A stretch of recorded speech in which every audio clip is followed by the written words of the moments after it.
നരേന്ദ്രമോദിക്കൊപ്പം അദ്ദേഹത്തിന്റെ മന്ത്രിസഭാംഗങ്ങളും ഇന്ന് സത്യപ്രതിജ്ഞ ചെയ്യും. വൈകുന്നേരത്തെ ചടങ്ങിന് മുന്നോടിയായി ഡൽഹിയിലുടനീളം നിയുക്ത പ്രധാനമന്ത്രിയുടെ പോസ്റ്ററുകൾ പ്രദർശിപ്പിച്ചിട്ടുണ്ട്. നിയുക്ത പ്രധാനമന്ത്രിക്കൊപ്പം ഇന്ന് മന്ത്രിമാരായി സത്യപ്രതിജ്ഞ ചെയ്യാൻ സാധ്യതയുള്ള MP-മാരുടെ പട്ടിക പുറത്തു വന്നിരിക്കുകയാണ്. 30ഓളം മന്ത്രിമാർ പ്രധാനമന്ത്രി നരേന്ദ്രമോദിക്കൊപ്പം സത്യപ്രതിജ്ഞ ചെയ്തേക്കുമെന്നാണ് വിവരം. ആഭ്യന്തരം, പ്രതിരോധം, ധനം, വിദേശമടക്കമുള്ള പ്രധാന വകുപ്പുകളുടെ മന്ത്രിമാരായിരിക്കും സത്യപ്രതിജ്ഞ ചെയ്യുന്നതെന്നാണ് നിലവിലെ വിവരം. അതേസമയം സത്യപ്രതിജ്ഞാ ചടങ്ങിന് മണിക്കൂറുകൾ മാത്രം ശേഷിക്കുമ്പോഴും NDAയിലെ പ്രധാന കക്ഷികളായ നിതിൻ കുമാറിന്റെ JDUവിനും ചന്ദ്രബാബു നായിഡുവിന്റെ TDPക്കും ഏതൊക്കെ വകുപ്പുകളാണ് നൽകിയിരിക്കുന്നത് എന്നത് വ്യക്തമല്ല. സ്പീക്കർ പദവിയും 4 മന്ത്രിസ്ഥാനങ്ങളും TDP ആവശ്യപ്പെട്ടതായി റിപ്പോർട്ടുകളുണ്ടായിരുന്നു. എന്നാൽ സ്പീക്കർ സ്ഥാനം TDPക്ക് ലഭിച്ചേക്കില്ല. പകരം 4 മന്ത്രിസ്ഥാനങ്ങൾ TDPക്ക് നൽകിയേക്കും. TDPയുടെ രാംമോഹൻ നായിഡുവും ഹരീഷ് ബാലയോഗി, ദഗ്ഗുമല പ്രസാദ് എന്നിവർ മന്ത്രിമാരായേക്കും.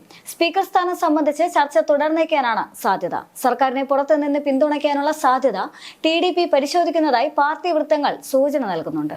മന്ത്രിസഭയിൽ കുറഞ്ഞ പ്രാതിനിധ്യവും മുന്നണിയിൽ കൂടുതൽ പ്രാതിനിധ്യവുമാണ് TDP ആലോചിക്കുന്നത്. JDUവിന് 2 മന്ത്രിസ്ഥാനങ്ങൾ ലഭിച്ചേക്കും. ലാൽ സിംഗ്, രാംനാഥ് താക്കൂർ എന്നിവർക്കായിരിക്കും മന്ത്രിസ്ഥാനം ലഭിച്ചേക്കുക. JDUവിന് മറ്റെന്തൊക്കെ പദവികൾ ലഭിക്കുമെന്നത് പിന്നീടായിരിക്കും തീരുമാനിക്കുക. ഘടക കക്ഷികളിൽ നിന്ന് ചിരാഗ് പസ്വാൻ, HD കുമാരസ്വാമി, ജയന്ത് ചൗധരി, അനുപ്രിയ പട്ടേൽ, ജിതിൻ റാം മാഞ്ചി, പ്രഫുൽ പട്ടേൽ, രാംമോഹൻ നായിഡു എന്നിവരായിരിക്കും മന്ത്രിസഭയിൽ ഉണ്ടാവുക. വകുപ്പുകൾ സംബന്ധിച്ച സഖ്യകക്ഷികളുടെ ആവശ്യത്തിന് പിന്നീടായിരിക്കും പരിഗണിച്ചേക്കുക. റെയിൽവേ, ഗതാഗതം, നിയമം, ഇൻഫർമേഷൻ ടെക്നോളജി, വിദ്യാഭ്യാസം തുടങ്ങിയ വകുപ്പുകളും BJP വിട്ടു നൽകിയേക്കില്ല. ജാതിമത സമവാക്യങ്ങൾ കൂടി പരിഗണിച്ചായിരിക്കും തീരുമാനം.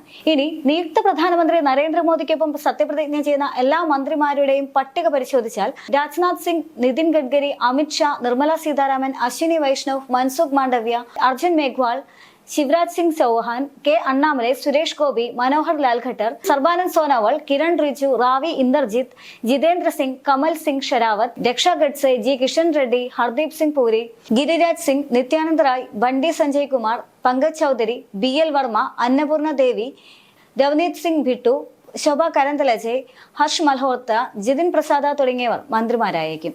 മന്ത്രിസഭയുടെ ഭാഗമായി സത്യപ്രതിജ്ഞ ചെയ്യുമെന്ന് പ്രതീക്ഷിക്കുന്നവരിൽ ശിവസേനയുടെ പ്രതാപ് റാവു ജാവദും ഉൾപ്പെടുന്നുണ്ട്. കേരളത്തിലെ ആദ്യ ലിസ്റ്റിൽ സുരേഷ് ഗോപി ഉൾപ്പെട്ടിരുന്നു.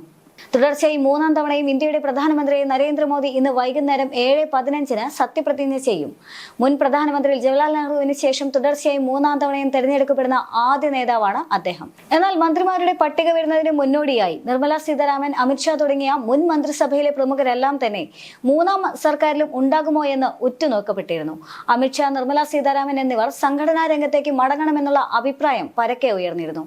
BJP ദേശീയ അധ്യക്ഷൻ നദ്ദയുടെ കാലാവധി അവസാനിക്കുന്ന സാഹചര്യത്തിൽ നിർമ്മല പാർട്ടി അധ്യക്ഷ പദവി ഏറ്റെടുക്കട്ടെ എന്ന ചർച്ചകളും BJPയിലുടനീളം ഉണ്ടായിരുന്നു. വൈകാതെ തന്നെ ഇക്കാര്യത്തിൽ നേതൃത്വം തീരുമാനം കൈക്കൊള്ളുമെന്ന് അറിയിച്ചിരുന്നു. അതിനുശേഷമായിരുന്നു തീരുമാനം. അതിനിടെ സർക്കാർ രൂപീകരണ ചർച്ചകളിൽ നിന്നും പിന്നോട്ട് പോയിട്ടില്ലെന്ന സൂചനകൾ തന്നെയാണ് ഇന്ത്യ സഖ്യം നൽകുന്നത്. ഉചിതമായ സമയത്ത് ഉചിതമായ തീരുമാനം കൈക്കൊള്ളണമെന്നാണ് നേതൃത്വം വ്യക്തമാക്കുന്നത്. JDUവിനെ മറുകണ്ഠം ചാടിക്കാൻ പ്രധാനമന്ത്രി സ്ഥാനമടക്കം ഇന്ത്യ സഖ്യം വാഗ്ദാനം ചെയ്തിരുന്നുവെന്നാണ് വിവരം.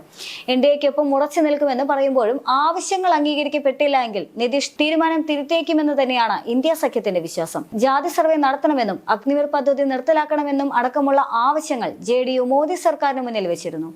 ഇതുൾപ്പെടെയുള്ള വിഷയങ്ങളിൽ എന്ത് നിലപാട് കൈക്കൊള്ളും എന്നതിന്റെ കൂടി അടിസ്ഥാനത്തിലായിരിക്കും മോദി സർക്കാരിനുള്ള JDUവിന്റെ പിന്തുണ.